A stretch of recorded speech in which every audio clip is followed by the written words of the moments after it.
अब बाबा बागेश्वर की नई मांग। जी हाँ, देखिए, बाबा बागेश्वर ने फिर एक बड़ी मांग की है। मंदिर, मस्जिद, गिरजाघरों में बजना चाहिए राष्ट्रगान। ये बाबा बागेश्वर ने कहा है क्योंकि इससे देशभक्ति की भावना आती है। हम देशभक्तों की पहचान कर पाएंगे। दिल्ली में पदयात्रा की तैयारियों की बैठक में ये बयान दिया है बाबा बागेश्वर ने, और ये बड़ी खबर आप तक साझा कर दे। देखिए, बाबा बागेश्वर का बयान अब काफी ज्यादा वायरल हो रहा है और सुर्खियों पर बना हुआ है। बाबा बागेश्वर ने एक बार फिर से बड़ी मांग की है और हाल फिलहाल में तस्वीरें जिस तरह से हमने देखी थी कि बाबा बागेश्वर पहले भी कई बार बयान दे चुके हैं और उनका जो बयान है राजनीतिक गलियारों में भी काफी ज्यादा चर्चा का विषय बनता हुआ नजर आया। लेकिन एक बार फिर से बाबा बागेश्वर ने बड़ा बयान दिया है, एक बड़ी मांग की है कि मंदिर, मस्जिद, गिरजाघरों में भी जो राष्ट्रीय गान है वो बजना चाहिए क्योंकि इससे देशभक्ति की भावना आती है और हम देशभक्तों की पहचान कर पाएंगे। तो दिल्ली में पदयात्रा की तैयारियों की बैठक में बाबा बागेश्वर द्वारा ये बयान दिया गया।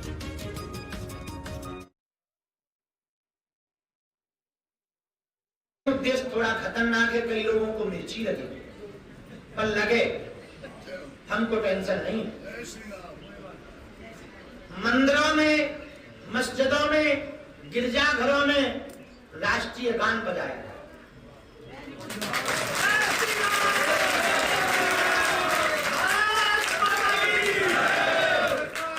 भले ही सप्ताह में एक दिन बजाया जाए, लेकिन बजाया जाए ताकि देशभक्त, देशद्रोही सामने लाया जाए।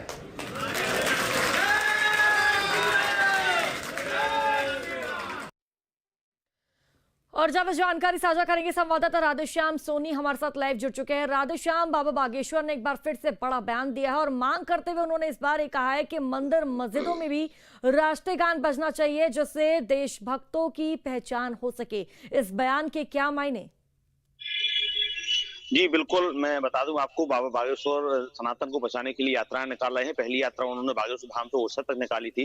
दूसरी यात्रा दिल्ली से वृंदावन तक निकाल रही है, जो कि 7 नवंबर से 16 नवंबर तक पूरी होगी। उनका उद्देश्य यही सनातन को बचाने के लिए। तो उनका जो उन्होंने कहा है, अभी बयान दिया है हाल में कि हर मंदिर, मस्जिद हो या गिरजाघर हो, कहीं भी हो, हर जगह राष्ट्रगान बजना चाहिए। उनका उद्देश्य यही है कि इससे जो देश के सनातन के कितने पक्षधर हैं और कितने विरोधी हैं वो चेहरे सामने आ जाएंगे, वो चेहरे बेनकाब हो जाएंगे कि कौन राष्ट्र देश का सपोर्ट करता है, कौन सपोर्ट नहीं करता। तो ये कहीं ना कहीं ये दुनिया की नजरों में रहेंगे कि ये देशद्रोही हैं या देश हित में ये काम कर रहे हैं। तो ये उद्देश्य इनका यही था कि हर गिरजाघरों में या मंदिरों में तो राष्ट्रगान बजता ही, लेकिन मस्जिदों में, गिरजाघरों में राष्ट्रगान नहीं बजता है। तो अधिकांशों को देखना है कि कई मंदिर ऐसे भी है कि कई हिंदू सनातन कौन से लोग हैं जो सनातन के विरोधी हैं, वो सब बेनकाब हो जाएंगे। उनका यह उद्देश्य यही है।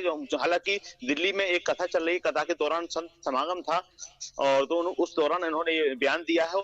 बयान लगातार जमकर वायरल हो रहा है और इससे यही बात निकल कर आएगी कि कौन देशद्रोही है, कौन सनातन के पक्ष में है, कौन पक्षधर है, कौन इसका विरोधी है।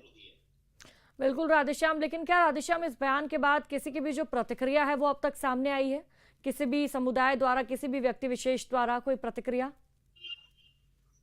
हालांकि ये अभी कल ही वीडियो वायरल हुआ है, प्रतिक्रियाएं इसमें जरूर आएंगी, अन्य समुदाय द्वारा प्रतिक्रियाएं आएंगी, वो जो प्रतिक्रियाएं आएंगी वो आप तक पहुंचाई जाएंगी। लेकिन अभी फिलहाल तो अभी कोई ऐसी प्रतिक्रिया लोगों के सामने नहीं आई है जिन्होंने आपत्ति जताई हो।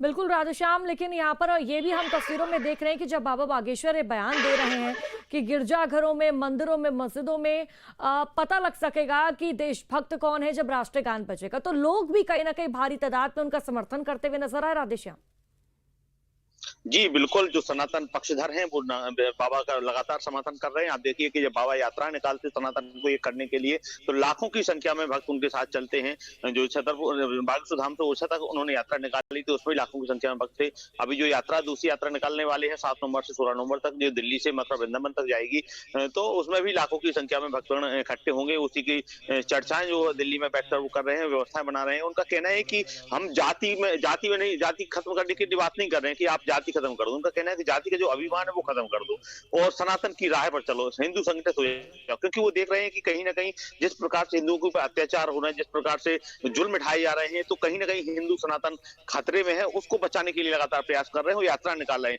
लगातार वो कह रहे हैं कि जाग जाओ हिंदू, जाग जाओ, और हिंदू सनातन को बचाने का उनका ही प्रयास। जी ठीक है राधेश्याम, बहुत बहुत शुक्रिया आपका जानकारी साझा करने के लिए।